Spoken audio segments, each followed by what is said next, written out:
జిల్లా కలెక్టరేట్ వద్ద 108 అంబులెన్స్ ఉద్యోగస్తులు ఆందోళన చేపట్టారు. నవంబర్ 18వ తేదీన రాష్ట్ర వ్యాప్తంగా అన్ని జిల్లా కలెక్టరేట్ల వద్ద విధులలో లేని ఉద్యోగులు ఒకరోజు రిలే నిరాహార దీక్ష కార్యక్రమం చేపట్టాలనే నిర్ణయంలో భాగంగా తిరుపతి జిల్లా కలెక్టరేట్ వద్ద ఈ కార్యక్రమం నిర్వహించడం జరిగింది.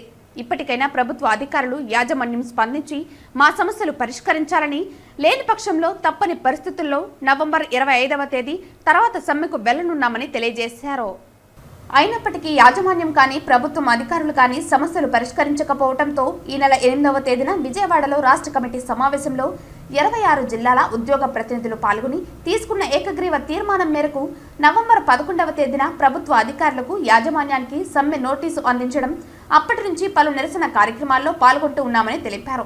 దానిలో భాగంగా నవంబర్ 18వ తేదీన రాష్ట్ర వ్యాప్తంగా అన్ని జిల్లాల కలెక్టరేట్ల వద్ద విధులలో లేని ఉద్యోగులు ఒకరోజు రిలే నిరాహార దీక్ష కార్యక్రమం చేపట్టాలని నిర్ణయంలో భాగంగా తిరుపతి జిల్లా కలెక్టరేట్ వద్ద ఈ కార్యక్రమం నిర్వహించడం జరిగింది.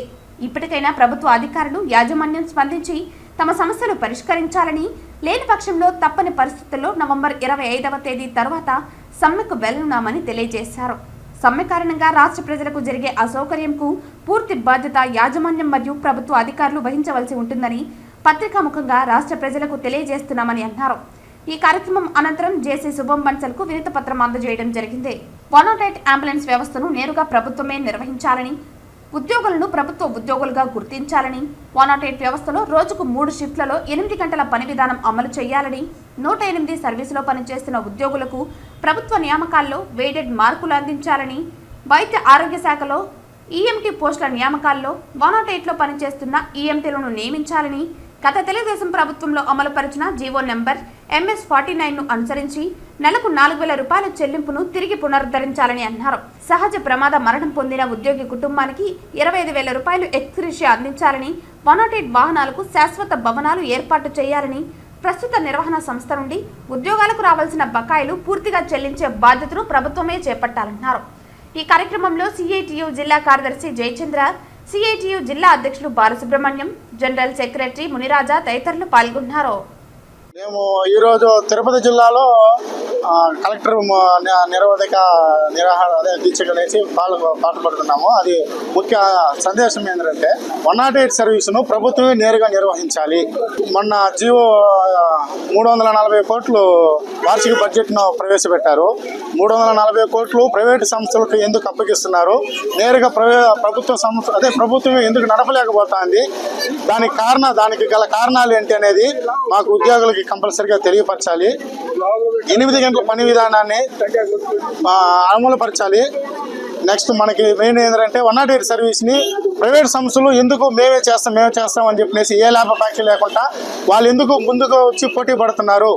ఏ ఆదాయం లేకుండా ప్రభుత్వంతో పాటు వాళ్ళ అనుసంధానం అంటే వాళ్ళకి బంధువులు, వాళ్ళ బంధు మిత్రులకు వాళ్ళకన్నిటికీ కేటాయించి వాళ్ళ కమిషన్ల కోసము ప్రైవేటు సంస్థలకి కట్టబెట్టి ప్రభుత్వము లాభాల కోసము 108 సర్వీసును నీరుగారుస్తుంది. మేము ఆల్రెడీ ఈ నెల 11వ తారీఖు రాష్ట్ర ప్రభుత్వానికి యాజమాన్యానికి సమ్మె నోటీస్ ఇచ్చున్నాము. 25వ తారీఖు లోపల మా సమ్మె నోటీస్కి మా సమస్యలకి 15 డిమాండ్లు మేము ఇచ్చున్నాము. 15 డిమాండ్లకి వాళ్ళు ఎలాంటి మాకు న్యాయం జరగకపోతే 25వ తారీఖు నుంచి 108 సర్వీస్ని రాష్ట్ర వ్యాప్తంగా పూర్తిగా నిలిపివేస్తామని చెప్పేసి తెలియజేస్తాం. ప్రైవేట్ వాళ్ళకి అవకాశం ఇవ్వకుండా, కాంట్రాక్టర్ వాళ్ళకి అవకాశం ఇవ్వకుండా ప్రభుత్వమే నేరుగా 108 కావచ్చు, ఖచ్చితంగా ఇంకా కొన్ని ఉన్నాయి 104, 103 అవి కూడా మేమేమి వాళ్ళకు కూడా తీసుకోమని మేము చెప్తున్నాం.